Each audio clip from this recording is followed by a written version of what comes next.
All right, so we'll take some time to look at that outside of the meeting. No, it's awesome. Thank you for putting it together. All right. Let's see. We call the regular Board of Ed meeting to order on Wednesday, January 25th at 6:32 PM. Stan, join us for the Pledge of Allegiance.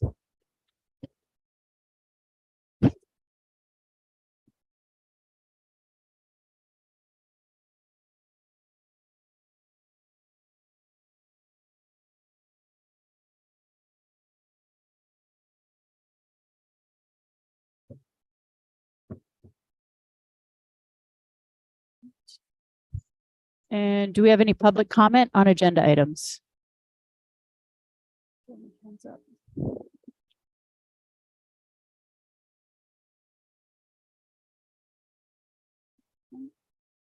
Nope, not seeing any.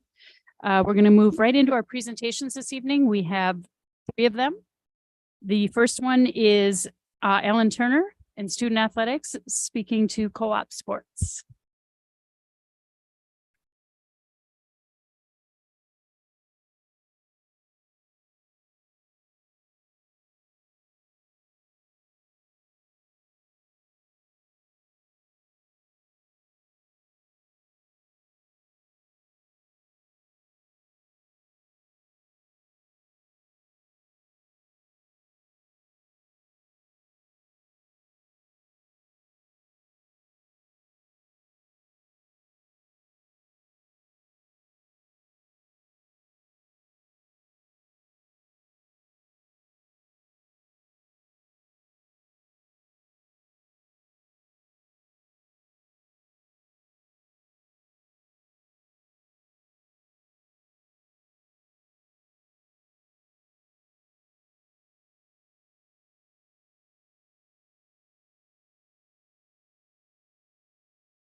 Yeah. Ellen, can I just ask? Oh, sorry.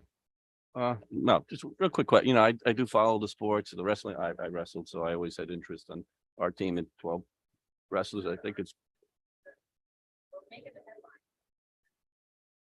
No, the only thing I always wondered on the co-ops, I love to know which kids that they always put kids' names in the paper. Who are actually the North Stonington kids that are wrestling? Okay, so it is in. Okay.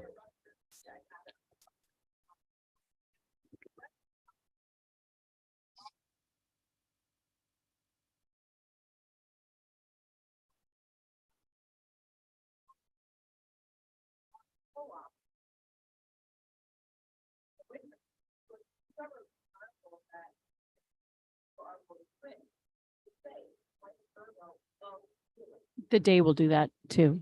Yeah. I haven't seen much in the day on certainly on the wrestling, but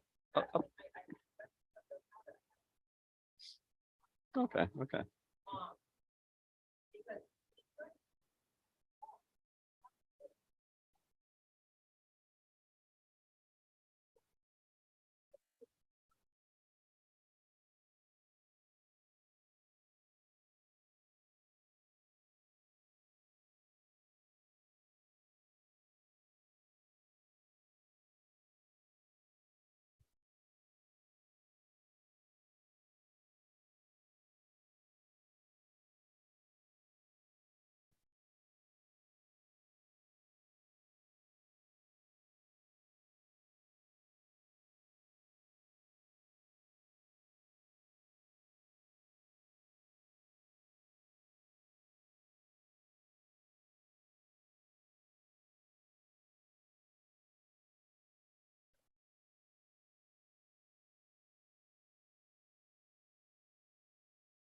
On those teams of one, if we do extend beyond that, is there another option that we have in play? Like if we come into outdoor track and there's 6 boys who want to do outdoor track.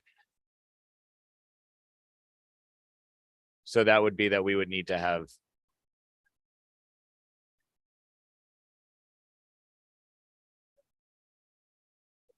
Well, I was going to say it's tough with track because if you can, I mean, what do they count it by?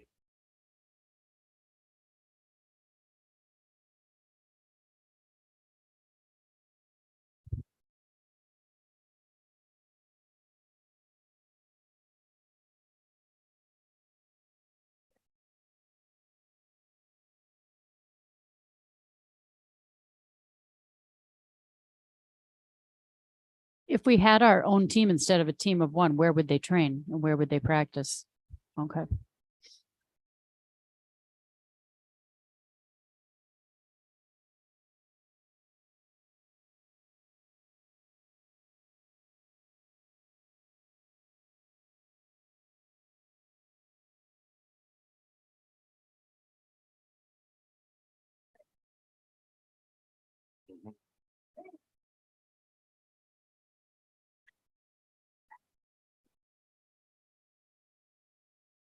Can I just stop us for a second? I just got a text from Nicole Porter who said that they can't hear a word that you're saying. Is your microphone on? I don't know. She just said we can't hear anything. She can hear the members fine.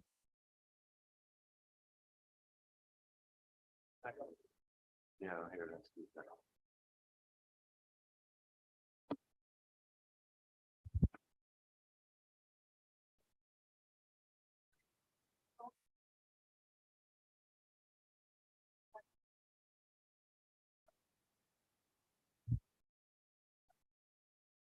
Start from the beginning, Ellen.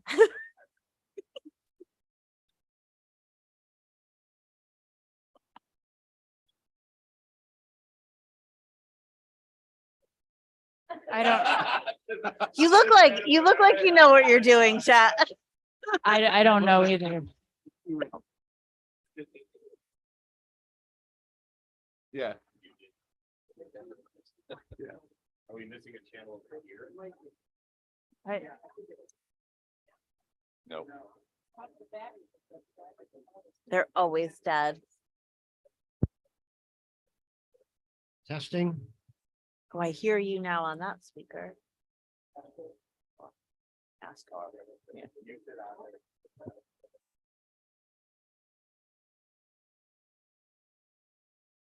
Oh, she said.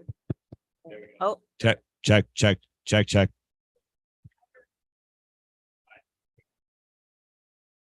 Yeah, I tapped it. I tapped Good. it. yeah, we're good. No, it's Hello?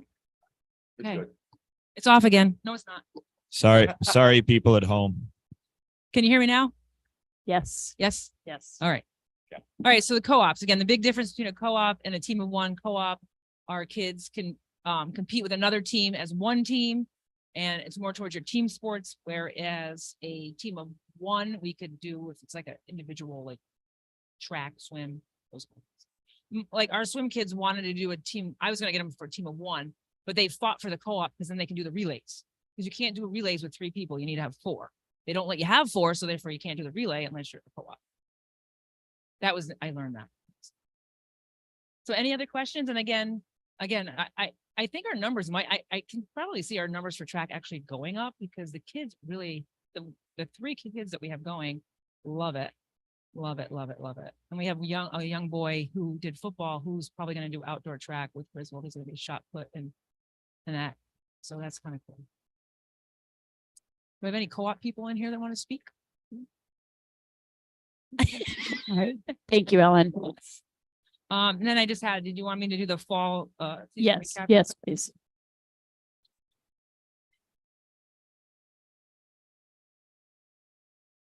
All right. So, very quickly, this fall season was about as normal a season as we have finally had in the last 3 years. I cannot tell you how exciting the season was. And it wasn't just because we were winning games in certain sports. It was just to watch all of the spectators be down there in their chairs without a mask, seeing their face, watching the kids compete without their mask, seeing their face, seeing their excitement after 2 years of not being able to see that on the field. It was very exciting. And not to mention that we did pretty well.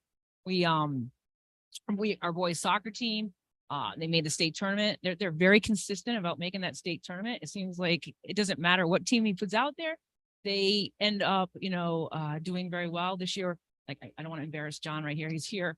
He was a field player, got thrown into the goal, kind of like last minute, game 3. And not only does he crush it, he makes all ECC first team. I mean, that is commendable. And I'm not trying to embarrass him, but that's the kind of kids that we have here. They rise to that challenge. We had on our boys soccer team, we had 3 kids that made first team all ECC. We finished about 3rd in our division. We have good players, we have good kids, and other coaches noticed them. So for our boys soccer team, that was, I would say, a very big accomplishment for us this year. As far as our girls soccer, which was another one of our perennial sports around here, we had a little bit of a rebuilding year. And when I say that, I truly mean that. We started 6 freshmen on our team, and we were able to finish within the middle of the pack. But like I said, the future is very bright. They're all coming back, and we're going to hit the floor running. We have a little bit of a divisional change. We have a couple of teams that our league is supposed to be based on enrollment and competitive balance. I personally felt that we had a little bit of not competitive we had competitive imbalance, and I kind of brought that to the ECC board, and we were able to work that out. So now I think we have a division that is a competitively balanced division, and one that we're going to do very well in as far as girls soccer, which I think is going to help us. And that youth, as they get better and start winning some games, we're going to be right on that map again where we were in the past with girls soccer. Again, we had one girl that had made first team all ECC, and we had a couple of honorable mention, like 3, I believe it was. And so we're gonna be fine. The future is very, very bright for girls soccer. Boys cross country hung their first ever conference banner, which it's not hung yet because I need to get a board to put it up there, but it is in my office, which was a great accomplishment. We always finish second. And this year, we finished first. We had 3 first team all ECC members. We had, 1 young man that made all state. So that was awesome. I got to go to an all state banquet with him and his parents and his coach. And, he was so excited to be there. He had done such a great job. So that was kind of fun to see their boys cross country. Girls cross country won it again for the second time. And it's kind of funny with our team, you know, everybody says, well, they don't really run against anybody.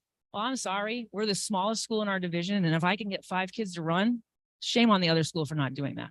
They need to get their 5 runners up there, put them on the field, and we'll compete with you. But they do a great job. We had 5 girls, I think, made first team all ECC, 1 honorable mention. And we get a sportsmanship person and a scholar athlete for every one of our sports also. So that was wonderful. I think the biggest surprise for us in the fall would have been that of our girls volleyball team. They started the season losing 4 games, and we thought we were going to be in for a rough ride. And then they proceeded to win their next 13 games in a row. And that's when I realized that Wheeler was coming back, because the stands started to get more and more full. And I was had to work harder and harder to keep everybody calm.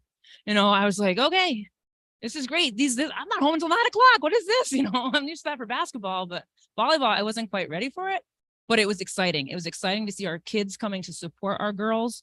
I want to say that the girls volleyball team, not only did they play well, but they kind of brought that spirit and that pride back to Wheeler. And when I say that,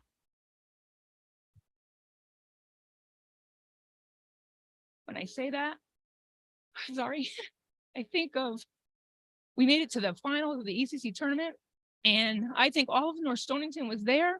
One of my friends said to me, "Elle, did you bring the whole town?" I said, "Yeah, I think I did." And I said, "And we're going to do well." And they could not believe it. And then I sat at an AD's meeting not too long after, and they were just so great comments about our kids and our fan behavior, and they get it right, and they know what they're doing over there, and keep it up. And I was thinking, you got that. I said, I really have nothing to do with it. I just sit there and smile and tell them not to jump on the court. And right, just behave. But they did a great job. So, and then we ended up making it to the quarterfinals of the state tournament. So, it was very, very exciting. After not seeing that in the gym for 2 or 3 years, to be able to see that was awesome. And then the climate, I think the ultimate thing of the fall too is our fall banquet. We had 192 people at the Lake of Isles, and it was awesome. It really was awesome. It was awesome to listen to the coaches talk about their kids. It was awesome to see the parents happy and everybody just really smiling and enjoying our kids. And the Wheeler pride was just loud. I think we ended with a cheer. I can't remember. Was it Jason that ended up, one of our kids that was in the stands a lot, did the cheer? You know, who are we or whatever. I don't remember, but it was really cool. And even the people at Lake of Isles were like, wow, you guys have a lot of spirit. I said, we do. It's coming back. We're getting it. we're rocking it right now. But again, I think moving forward, we have a great junior class. It'll be seniors next year. So I think they know what it feels like to win. They know what it feels like to be a team. And I think that's just going to move us forward for next year, going into 2023-24 for the fall. Any questions? I feel like I've been up here for an hour. Thank you, Ellen, for Yeah. everything that you do. We really do appreciate it. You're welcome. I don't have any questions, but you have a really hard job, and you're always at the school. You never go home. And I just, only live 3 minutes away. That's why. but you're always there, always. And I just really appreciate how innovative you are to make sure that every kid that wants to play every sport, you find a way. It's a hard job. I think you hear complaints from everyone all the time. And I just really appreciate that you bring such a great energy and you really show up for our kids. Thank So, you. Thank you. Thanks. Ellen, I wanted to also thank you. Clearly, you don't have to say anymore. But clearly, you put your heart and soul into what you do. And I so appreciate your enthusiasm, and it's contagious onto the kids, clearly. You don't get spirit like that without someone without leadership like yours. But thank you.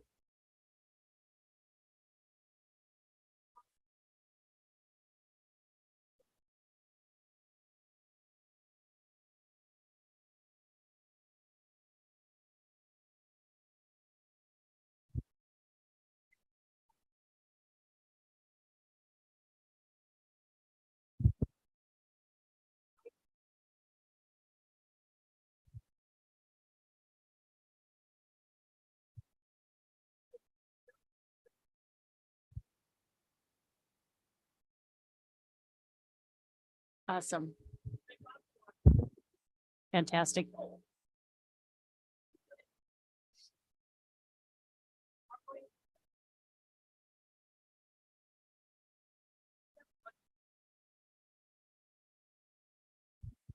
Thank you so much. And thank you for coming and doing the recap like this. It's been really helpful. So thank you. That was great. Thank you. And that brings us up to Allison Mullane, our special education.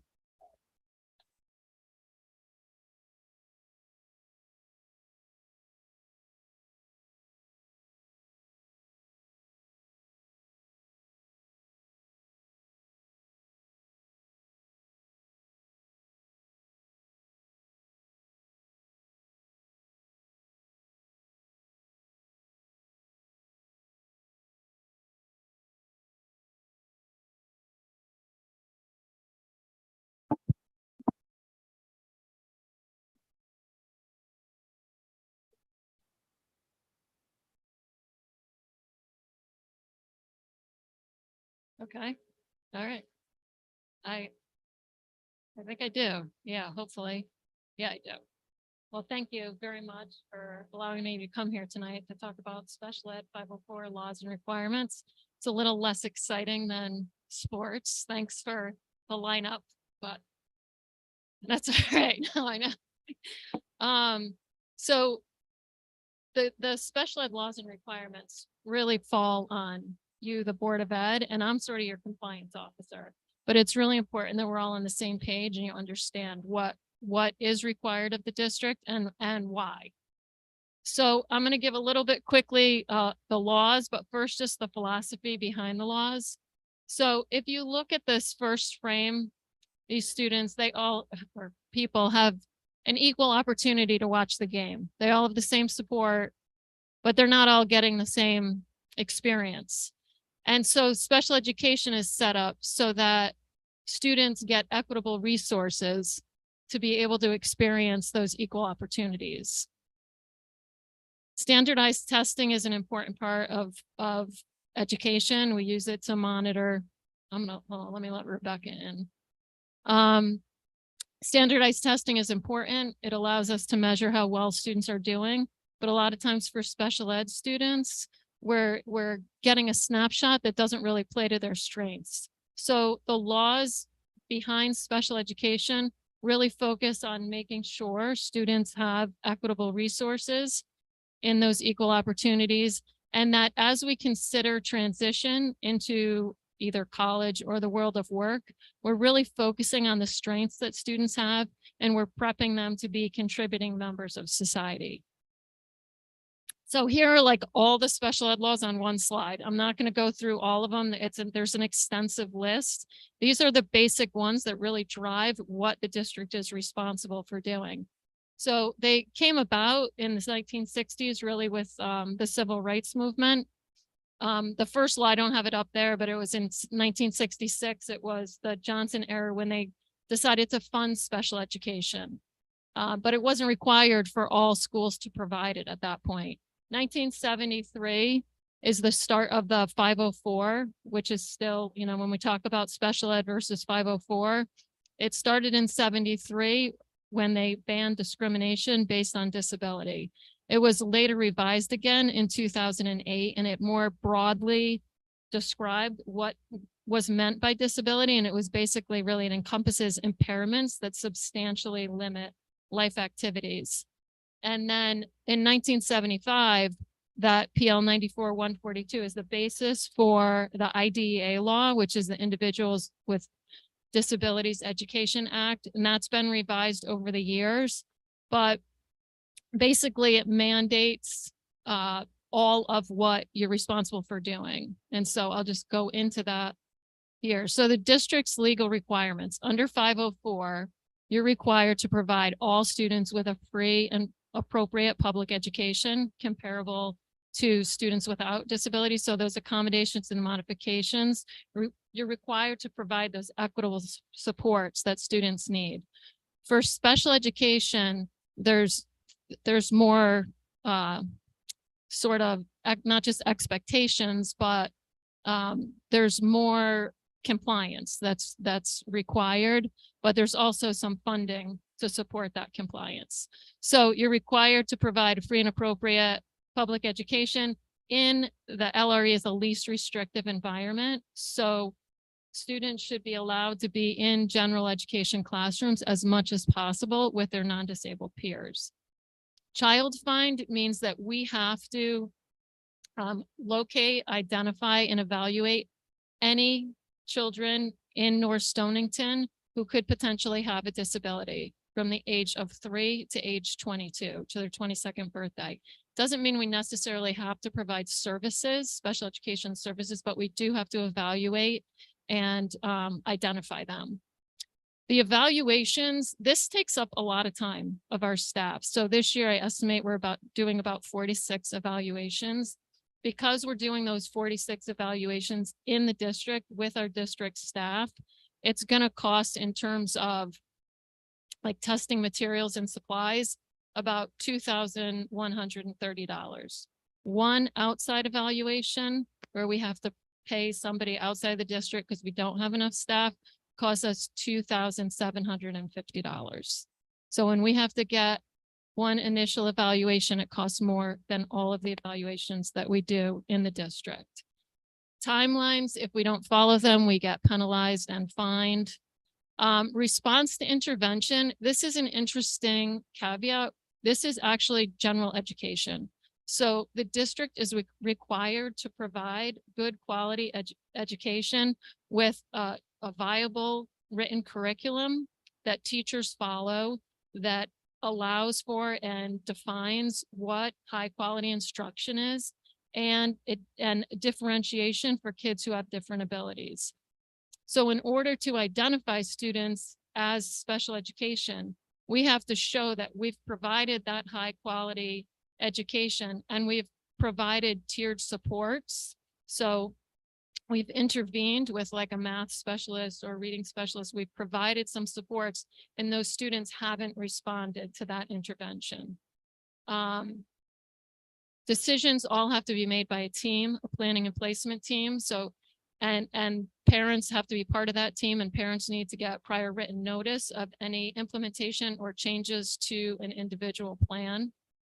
The district is required to have an individual education plan for each special education student that includes goals and objectives that have to be taught by a special ed teacher.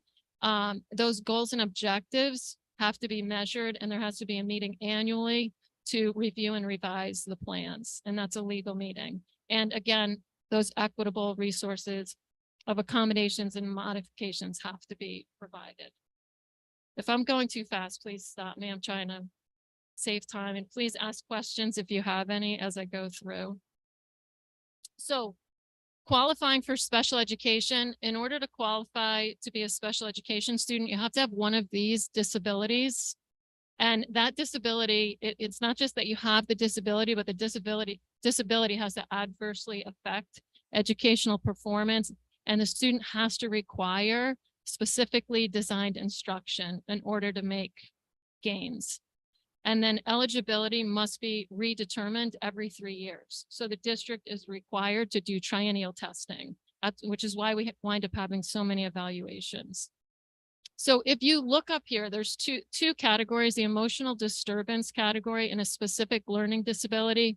It's really important that we have a good viable curriculum in place and that teachers are following it, and we're providing supports and intervention to our regular education students, because we have to prove, and for the emotional disturbance, we have to have counseling for our regular education students in a tiered way.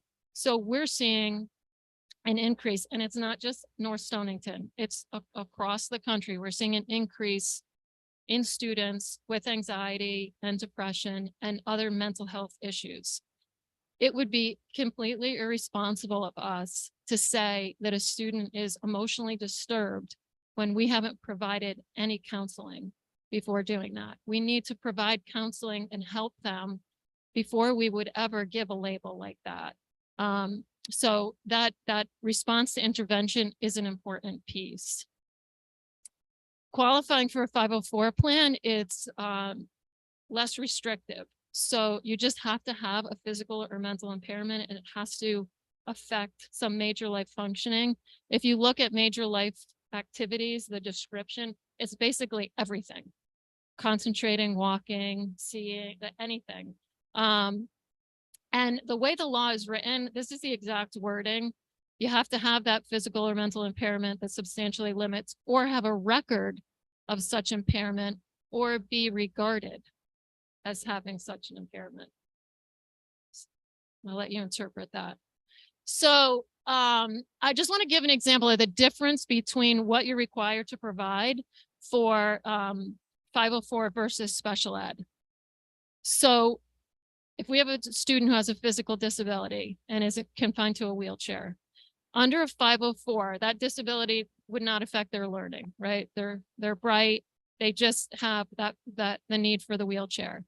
So you can't discriminate because of the disability at all. That student has to have access into the school and into the classrooms. That could require the district to have to do some modifications to the physical building. You might have to put ramps in. You might have to widen a doorway. When we look at going from the elementary school or Wheeler over to the library, we don't have a way for somebody in a wheelchair to do that. So we would have to provide transportation. We'd also have to provide specialized transportation to and from school.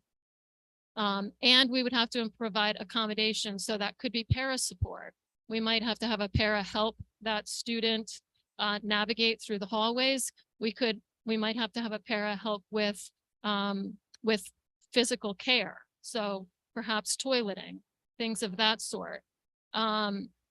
All of that stuff is also required. Oh, I'm sorry. And speech, we might have to have occupational physical therapy as well. So all of that stuff would be required under special ed. But also if they had a learning issue, they would have to have that psychoeducational evaluation every 3 years. So a triennial review. They would have to have specialized instruction with an individualized education plan that's created by a team that includes the parents. Parents would have to get written notice to any changes in programming. We would have to do transition planning. So we'll help figure out what is the career path going to be? Is it going to be college? And we could potentially have to provide services until the student's 22nd birthday.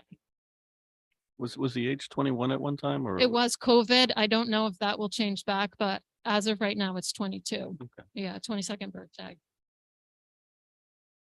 So when we look at North Stonington Student Services, it's important to understand that we're not just talking about special ed. We're talking about general education for that response to intervention. So we're talking about making sure that all students are receiving high quality instruction and that there are tiered differentiated supports for students. It includes all special ed and 504 students. And like I said, we're seeing an uptick in students needing services like counseling services.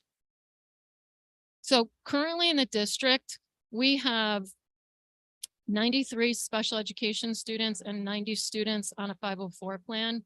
If you look here at the high school numbers, you'll see there's more 504 students. This is fabulous, actually, because the whole goal of special education is to try to instill independence and help students develop those skills that they're going to need. But also an IEP ends at the end of high school. But a 504 plan can be taken to college, and those accommodations are covered under the Office of Civil Rights, where the IDEA law ends when the student finishes their high school experience. We currently have 4 students outplaced and in grades K through 12 and 6 post 12th graders receiving transitional vocational services. I'm going to just talk a little bit about, and please don't shoot the messenger here, what we need for next year in terms of staffing. So when we look at the needs that our students have, we realize that they need a lot of support. We're seeing kids coming in with behavioral issues that are really more uh, needy. You know, we have some kindergarten students that struggle to just regulate their behavior. Like we have to teach that. First grade, those early grades, we're having students struggling with that. And we're having students in high school who are struggling with like attendance issues, anxiety. There's like phobia around coming to school. There's like a little bit of disengagement. So we're trying to provide services that support all of those kids. And obviously we want to follow the law.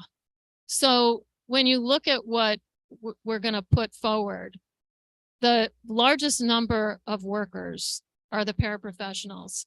And the paraprofessionals, they're really our frontline workers. I think there's a little bit of a misconception sometimes. I think some people think paraprofessionals are making copies or, you know, just helping the teacher. They are doing essential duties. When we have paraprofessionals who can work with kids, they're working, helping them with their IEP goals and objectives. They're helping them with their behavior. They're in the regular classroom supporting those kids working in small groups. They're teaching and they're saving the district money, quite honestly. Although what we currently pay our paras is counterproductive. We're not able to hire new staff. We have a nice group of paras who are committed to North Stonington, and they're here regardless of the fact that they're underpaid compared to their peers. But we've had a very hard time hiring new staff, a very hard time. And so what we've had to do is outsource some of that.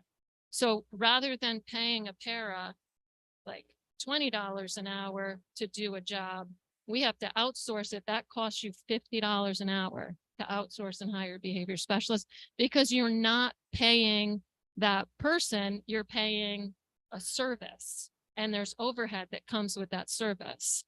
So the budget will reflect an increase in para pay. It will also reflect an increased need for another social worker. Right now, there's one social worker in the whole district. That social worker is doing so much counseling with regular ed students because of that tiered support. We want to be able to not have to send kids out. We want to have the services in the district. We want to keep our North Stonington students with us. We don't want them to drop out. We don't want them to have to go to another program. We want to keep them here. But in order to do that, we have to have the staffing that's required. So in terms of nursing, we are required, and I don't think I mentioned this, but part of the North Stonington requirement is to provide services for non-public schools. So we provide a part-time nurse to the Christian Academy. So when we look at what do these people do, central office, we're doing compliance stuff, as I talked about. We're scheduling meetings, the PPT meetings that need to be held. We're doing budgets, grant writing. I mean, Bill's in charge of the budget. I don't want to act like don't want his job at all. I work with Bill to do the budget, but grant writing, the related service staff, they're providing physical therapy, occupational therapy, speech language therapy, counseling services. Nurses, they are also providing counseling. A lot of times they're the go-to. But I think everybody knows what a school nurse does and how hard that job is. The teachers in the elementary school, they're doing a lot of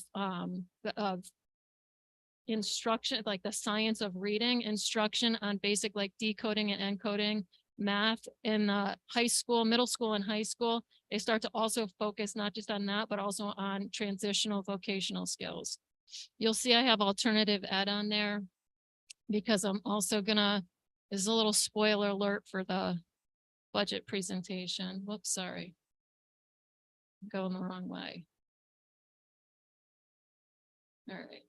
So we want to propose an alternative ed program over here. So we have a few students that we're sort of piloting this with right now. Students who have had some struggles with attendance and earning credit toward their high school diploma. And so we're trying, and really the idea is that a traditional classroom, 85-minute classes, traditional time does not work for everyone. We don't want these kids to drop out, and we don't want to have to outplace them into another school. So we want to provide the support here in an alternative setting away from Wheeler, away from the elementary school, where they can get sort of a much more individualized approach to their education. We're talking about up to 10 students recommended by counselors and administrators. It would be a blend of online classes and in-person classes. It would include some work study and flexible scheduling. So right now we're piloting online classes through a program called Edgenuity. It's been great that we have some students who are doing it, and that they're moving along much better than they were in the traditional classroom setting. The space would be basically what we have over here right now. Eventually, we'd like to use the wood shop, but I won't even go there right now. But bringing the wood shop back would be hugely beneficial. The staffing, it would be a special education teacher, a paraprofessional, and then a stipend for somebody just to oversee some of the basic clerical stuff. When you add up what this would cost with the teacher, the para, the coordinator, it would be about $82,000. That's less than the cost of one out of district placement. So we could service up to 10 kids for the cost of one. And we could also provide them with the sense of community, like we keep them in North Stonington. I think that's very important as well. All right. That would be, yes, yeah. Yes, Yeah, I have a couple questions. sure. With regard to these 10 students. Yeah. Would all 10 of them be special education students, or would, okay, so they would be regular, potential mix? Yes. And you said you would be using Edgenuity. Now, I know Edgenuity is a web-based, computer-based program, and we're seeing that students who have become disengaged, and you said some of these students do have attendance-related issues, really had a lot of attendance-related issues regarding remote learning and learning through computers. Now, I understand the adults in the room would be helping them through those programs. Have you looked at other programs at schools in the region that have started to move into these alternative programs that have both special education and regular education students, where they are helping them make up credits and coming up with creative ways through the work studies, through putting in multiple, courses beyond the normal day to help those students get there? Or are we just looking at Edgenuity as the kind of?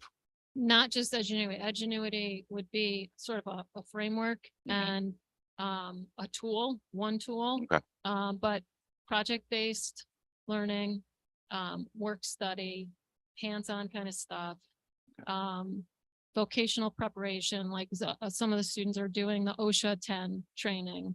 They'll get some vocational credit for doing that. And some traditional in-person classes, but just individualized more to students' direct interests, right? So when we have a small group over here, we have some students here now, the guy who's working with them, the paraprofessional who's working with them, he knows them so well. He knows what they like and what they dislike.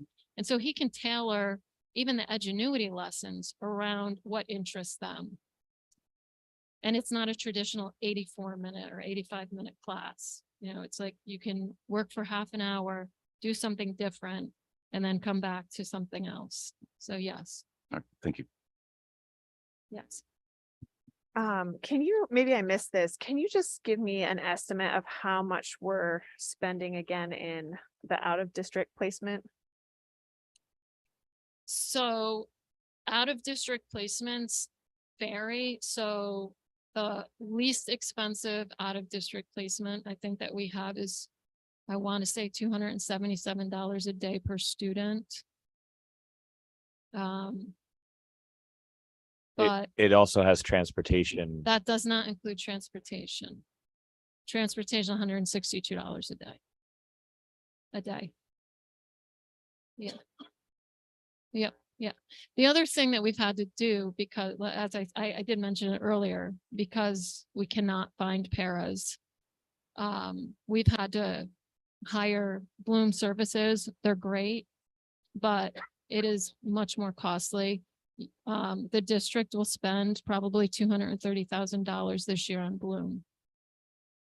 That was actually my question, because I pulled Yeah. out our last finance report, and I was trying to remember, because it used to be different before we flipped to the new style report, and you could see that was them. Is contracted student services, do you know, is that the? So contracted student services, we have Bloom, we have community therapeutics. They provide physical therapy for our students. Okay. We have some hearing impaired students, and we employ somebody to oversee those language and communication plans and the accommodations that the hearing impaired students need. Is purchased professional, I was just looking Yeah. at it, because I was trying to figure out if we're looking at the idea of when the budget comes through, we're hoping to hire more paras to replace a different line item.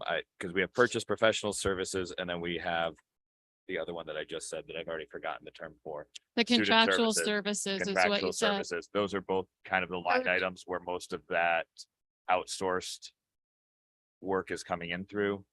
You don't need to know this off the top. If you don't know this, say you don't know. I mean, Bill would probably know this, but Yeah, so I know the contractual services, which are considered other purchase services, would be those community therapeutics. Are you saying there's two line items like that? well, that's why I was trying. There's purchased professional services and contracted student services.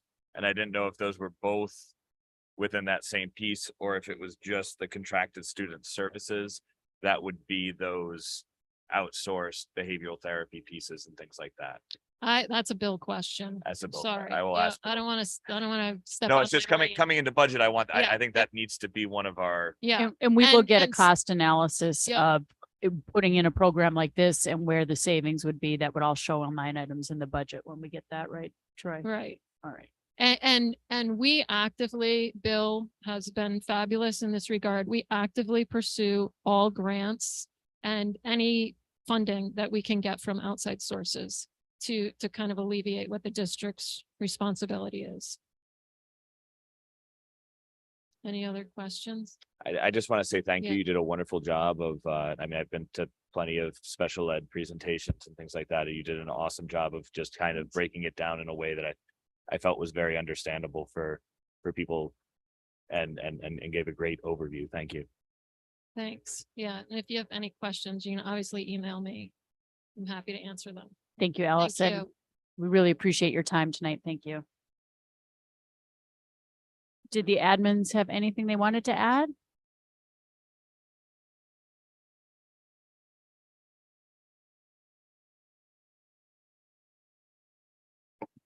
We have kind of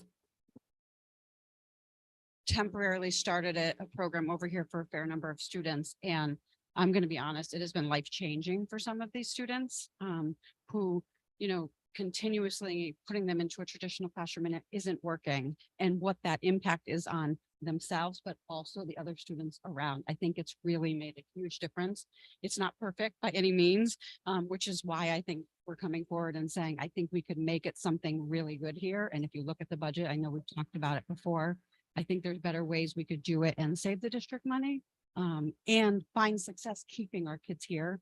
And there is pride. Those students are not disengaged from the district. They play sports. They come in for lunch. They go back and forth. They are part of our community. And I think that's a big difference than somebody just being gone and we just don't see them. So it's been great. It's been really nice to collaborate and work together, but I do think there's a couple of things that would make it even better financially. So we just appreciate the opportunity to try it.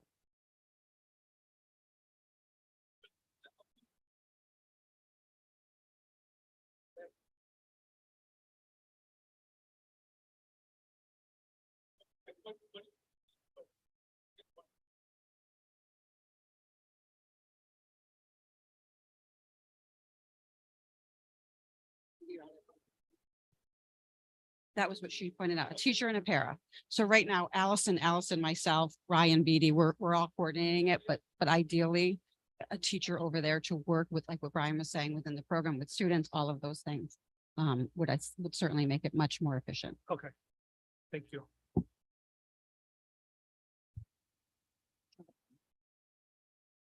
I don't know why it's not back up on the. I unplugged you, so you're not.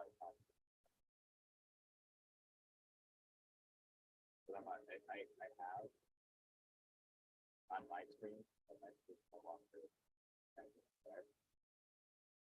But it doesn't, that's only for you.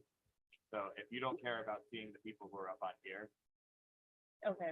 All right. Yeah, it won't affect what's recording. So, all right. Thanks again, Allison. We really appreciate it. Brings us up to a superintendent's report. Yeah, good evening. I want to say I'm very proud of my administrative team for their innovative thinking. And I think it also aligns not only to innovative instruction goal, but goal one is safe, valued, and sense of belonging. They want all kids to have, no matter what their needs. And of course, efficient and transparent. This is a alternative program that strongly supports all three of your Board of Ed goals for the next 3 years. It's really exciting to think about the possibility. And I really, again, appreciate the vision of Allison Mullane and the administrative team in this. Thank you. I wanted to talk about a few items, and there was a handout called the North Stonington Public Schools School Wellness Policy Triennial Assessment. If anybody would like a copy, I have extra copies up here. And this, that you didn't have it in your board packet ahead of time because it was just produced today.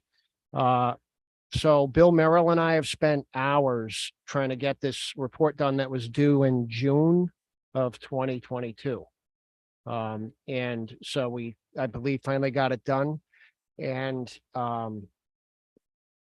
the administrators and some of the teachers were involved, and the food service, and several people answering questionnaires.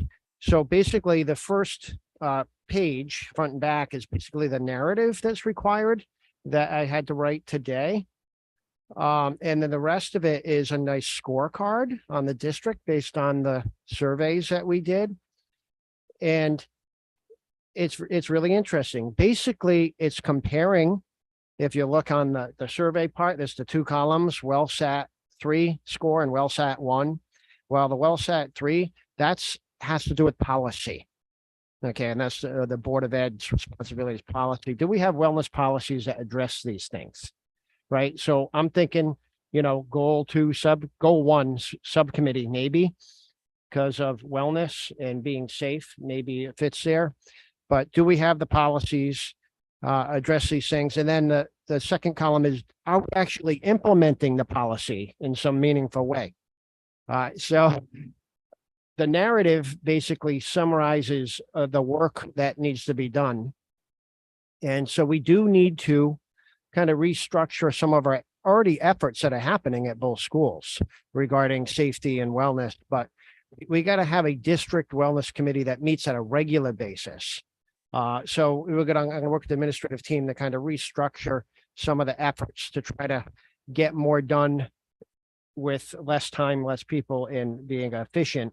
This is one of these things. It's really important, but it is a mandate that every 3 years we got to do this assessment, and then we have to post it on our webpage. Okay, so this will be posted on our webpage, and so it gives us all work to do. We could talk more about it at a later time.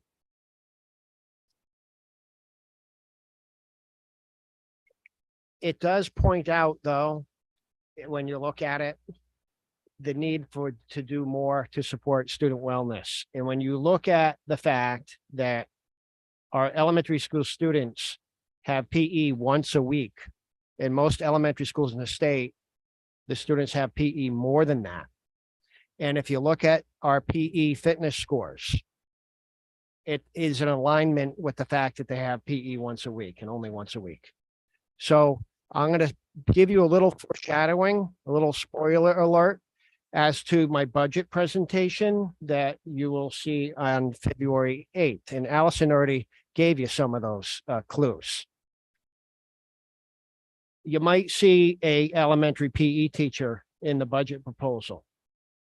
We don't yet know if it would be full-time or part-time. We have to analyze the situation.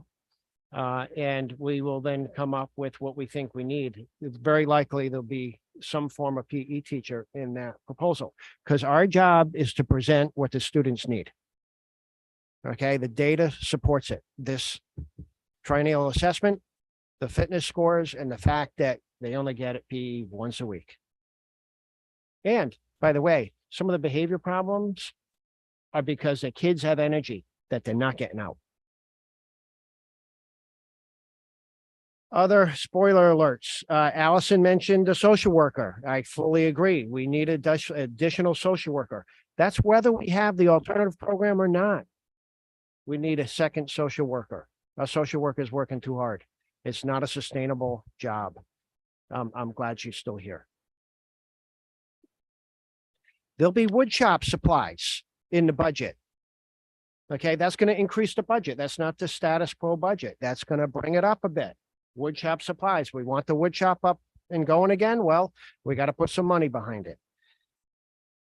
Allison already mentioned additional staffing for the alternative education program. That'll be in there. There'll probably be supplies and money and professional development for innovative instruction.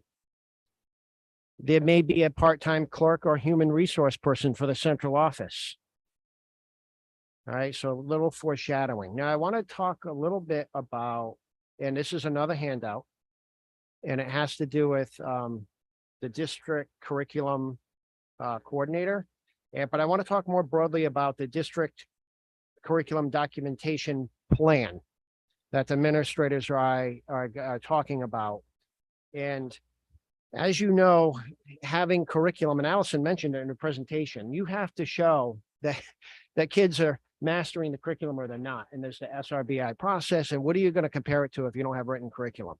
And unfortunately, we're in a situation where one of our schools doesn't really have a whole lot of documentation. There's great stuff happening, great instruction happening in the school of distinction. But yet when you say, where's your written curriculum? It's hard.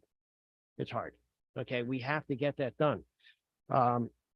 Now, when we did the book review and we discussed innovators mindset, I think we all agreed that people needed to have time. Time was a limiting factor, right? And when we want people to innovate, that's doing something new and different, resulting in better outcomes, they need time to plan that. Now, the Board of Ed has been really supportive, enthusiastically providing funds through non-lapsing and for professional development and equipment, like the xylophones are in now, right? For example, and you guys are fully behind that, and I totally support that. Now, I appreciate your support. The curriculum writing process, where teachers are going to spend time thinking, planning, and collaborating on innovative instruction and producing common documents within grade levels and aligned vertically from grade to grade, that everyone will use to plan their instruction and assessment. That's important work that takes time. And curriculum writing is not easy. And it requires support.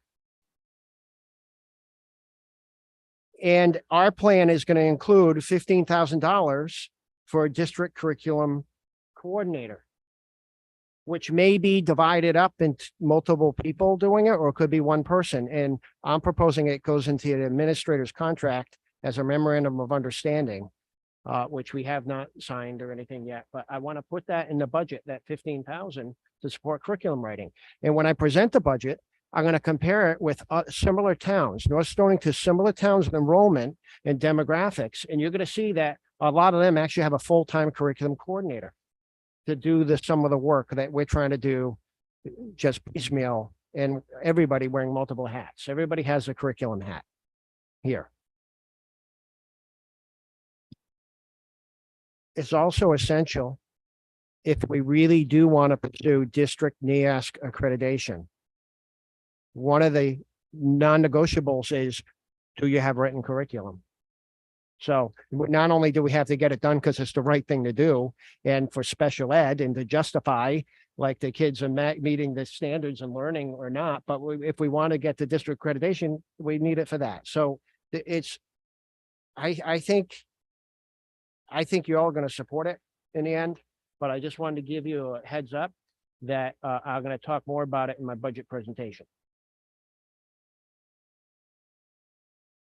Can I just ask a quick two quick Yes, questions. Absolutely. So the memorandum of understanding is something that we'll review.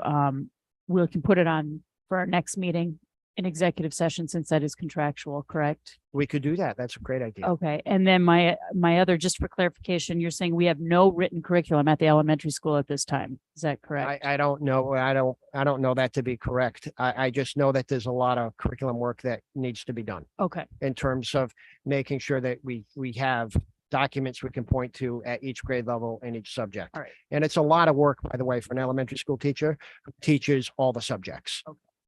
And I'm not saying we don't have curriculum. I don't want it to sound like we're not teaching anything. That's not what the written piece. Yep, go ahead.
Thank you for clarifying that.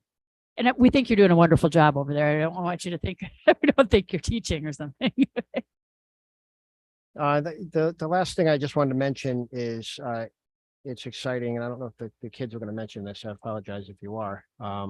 But Kristen St. Germain was asked by the executive director of CAS to run a session at a conference called Leadership for Learning on March 17th. I believe it's at the Norwich Inn and Spa. Is that correct? Yeah. So, and it's basically on something that was facilitated here. Athletes from multiple schools came together and produced a series of videos to encourage appropriate fan behavior at athletic events. And it was really innovative to do that kind of thing. And so I'm quite proud that, you know, our principal was asked to facilitate a work session for other principals at this. So I want to just mention that to you. And that's the end of my report.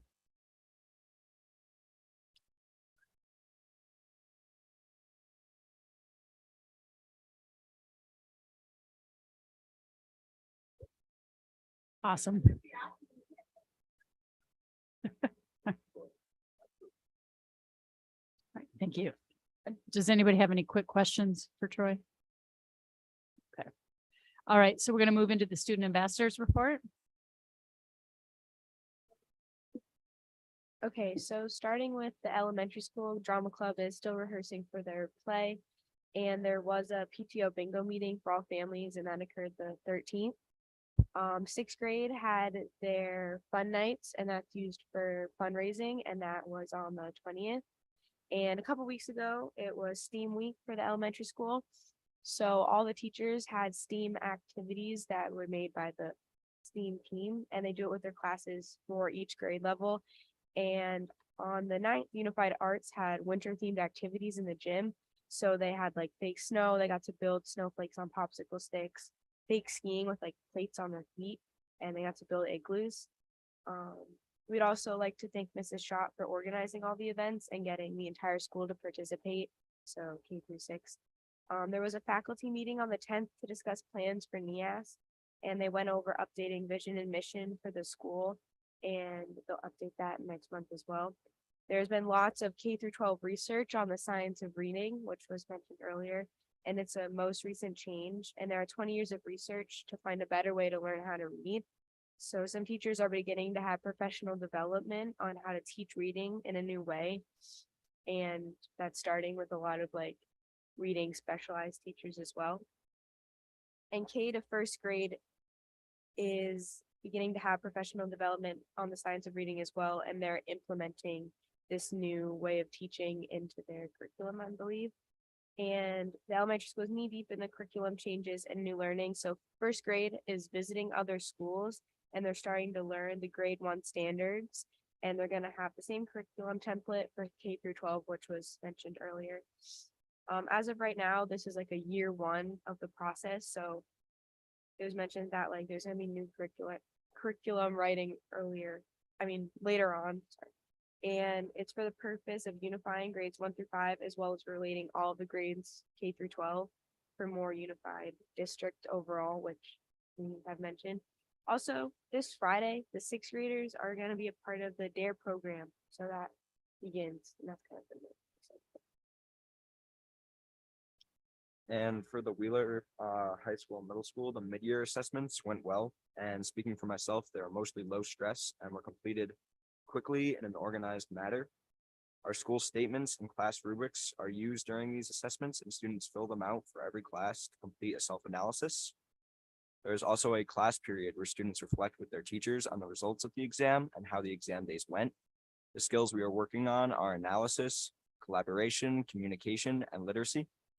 These 4 skills relate to NEASC, and they will be asking about midterms and these values. The NEASC visit is very important for a school to be accredited, and the meeting is coming soon. Wheeler is trying to pick a winner for the Wheeler Distinguished Alumni Award, and people need to turn in applications. To apply, you must be graduated from Wheeler for 5 years and have contributed to society. The selection date is February 15th, and we are still seeking for nominees. So far, 9 student applications have been accepted for freshmen next year from students in Voluntown and Preston. Wheeler is working on an accepted students day for those students to come in and shadow Wheeler for a short amount of time just to get a feel for the school.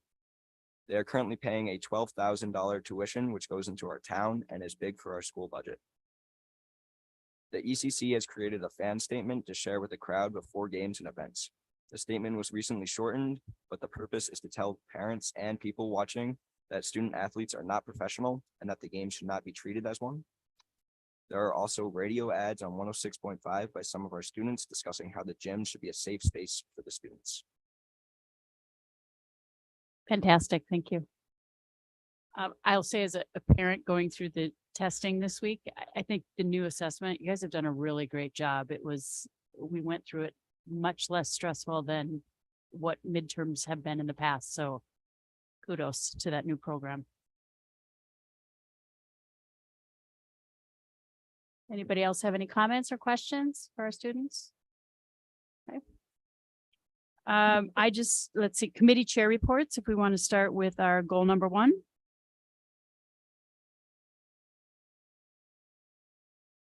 So goal 1 and goal 2 met last Wednesday, and we met with each committee for an hour. We talked a little bit about the different policy pieces that we had discovered that we thought best applied to our different goals. It was one of our first steps, was to figure out what exactly we could do as a Board of Education to help support the goals. And part of that was figuring out where we were already addressing some of the issues that came into play.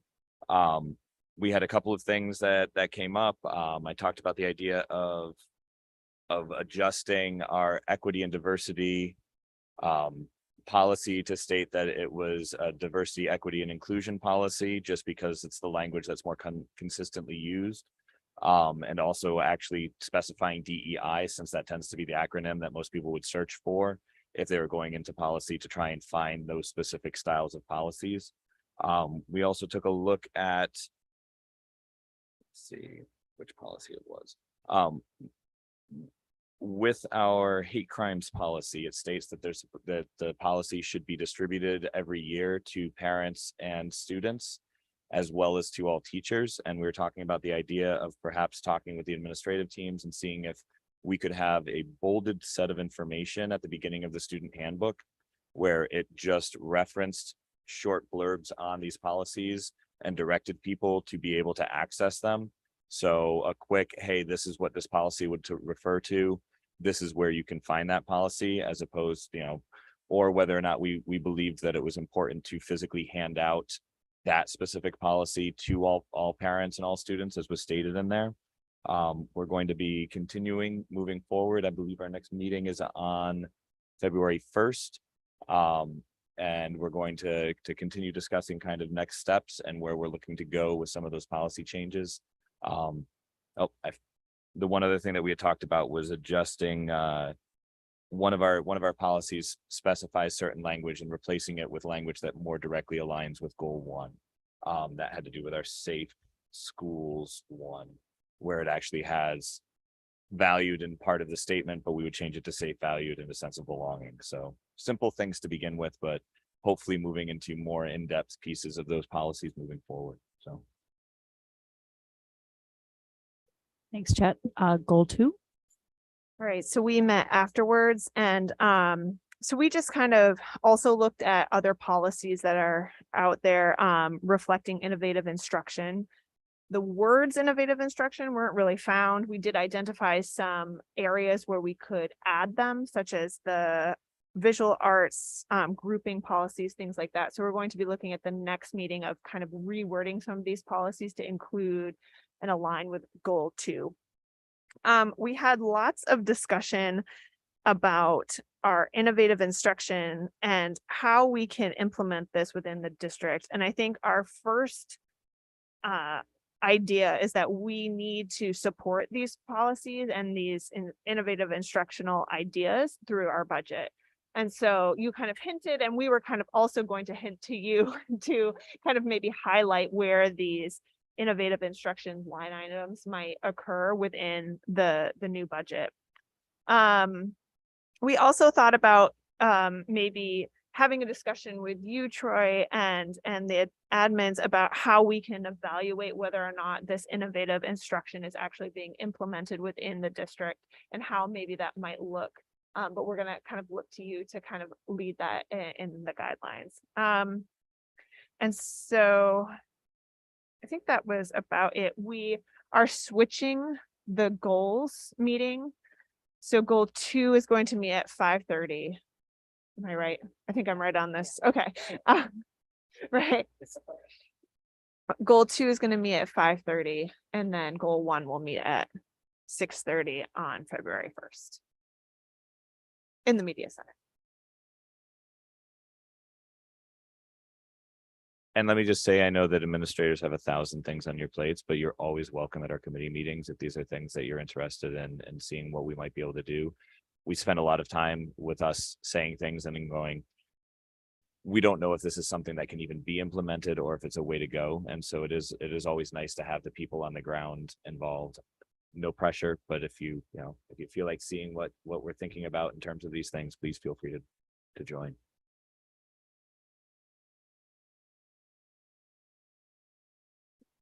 Awesome. And that brings us to goal 3. The goal 3 group does not meet again until February 22nd. So no updates since our last meeting. There is a board of a CABE not a CABE conference, but a CABE webinar on the 9th, noon to 1:30 regarding the Board of Ed's role with communication. That's the one, right?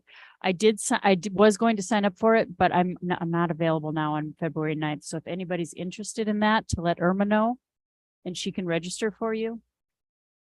It's 12 to 1:30 on February 9th. And you can just shoot her an email and let her know, but sooner than later would be helpful.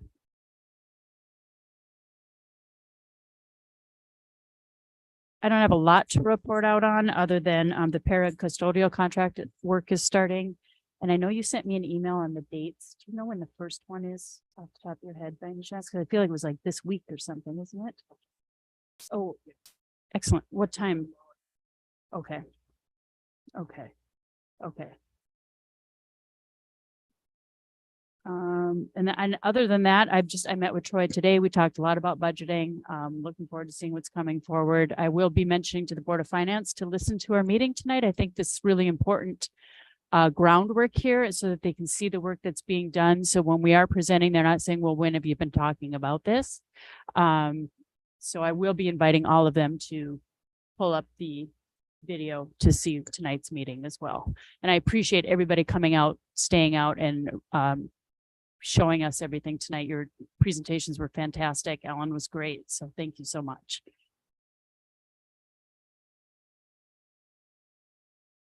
And that takes us up to the Give Back Club.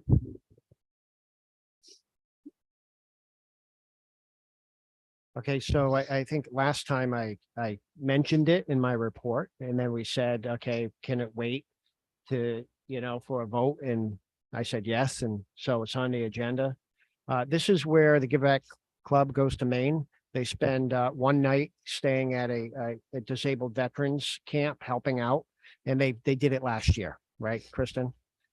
And so they just want the official permission, approval from the board to do that trip again. I make a motion to approve the Give Back Club's trip to Maine again this year. Okay, any discussion? Okay, do we have the dates? Just out of curiosity. If not, that's fine. I don't, Okay. I don't have them with me. I think it's end of March. Okay. March 28th. Okay, thank you. All right.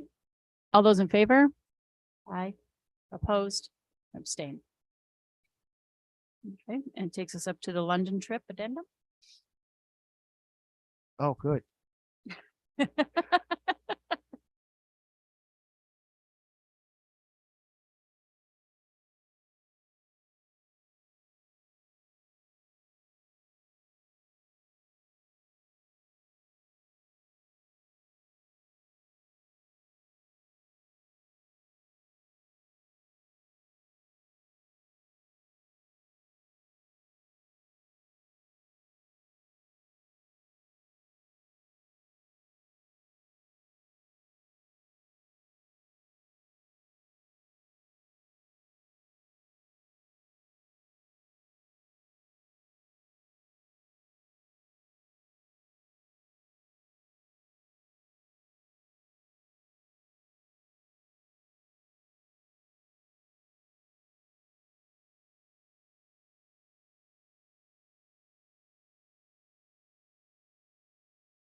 I make a motion to amend the trip approval regarding the trip to London to include a trip to Paris. We, I'll second, yeah. second. Okay. Was that a second or just a yes? Okay. Any more discussion on that? All right, all those in favor? Aye, opposed, and abstain. Thanks for staying so late. Thanks, Mary Beth.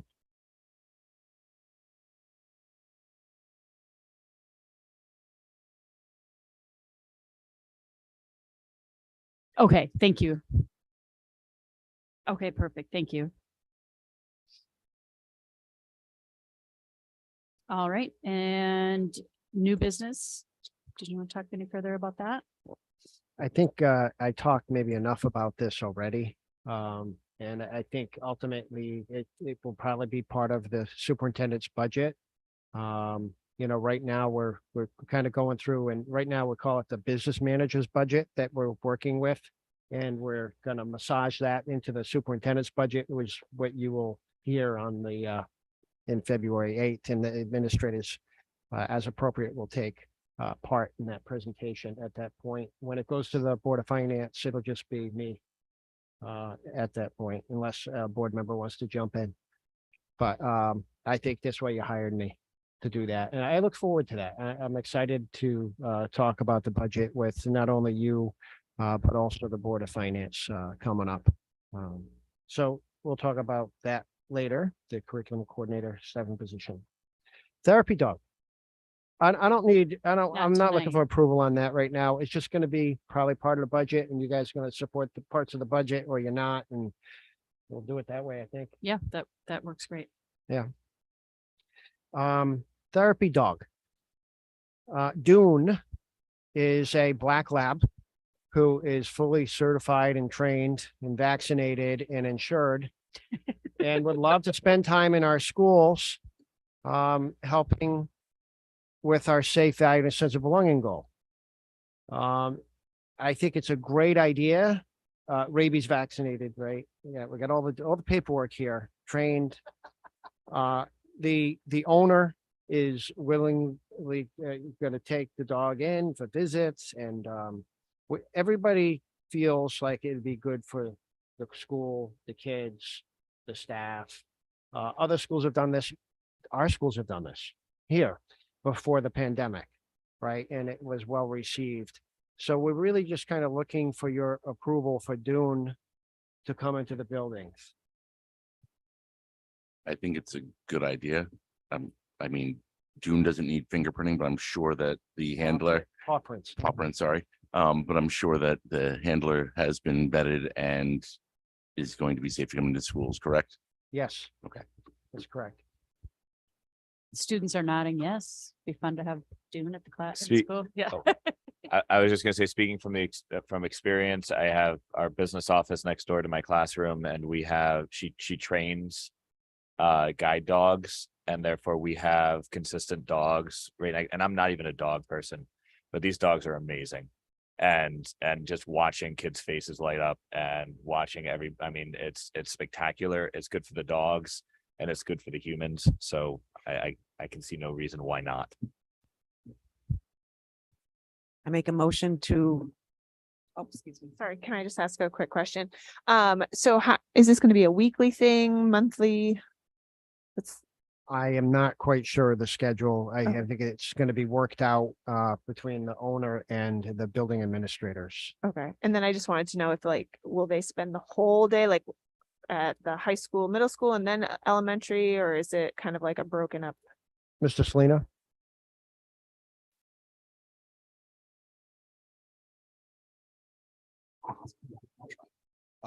Yeah, so Mrs. West, Rebecca West is the one who's kind of headed this up. I know that this handler has had this dog and she goes to other school systems as well. So I'm sure that, she's been vetted and she's good to go too on that. And in terms of the point, I know Mrs. West was talking about trying to run something a little more programmatic in terms of the middle school, high school, set times when she would visit and be available. I know at the elementary, middle school, she was talking about maybe doing like a 10-15-minute visit per classroom. So kind of come in and just kind of go through that way. But I think it would be almost one full day in the district, I believe. Okay, thank you. Go ahead, Lisa. I make a motion to approve visits from the Black Lab Dune to our schools. I second. Any other discussion? All those in favor? Aye. Opposed? Abstain. Great. Bring Dune to a meeting sometime. Right, do we have any public comment tonight?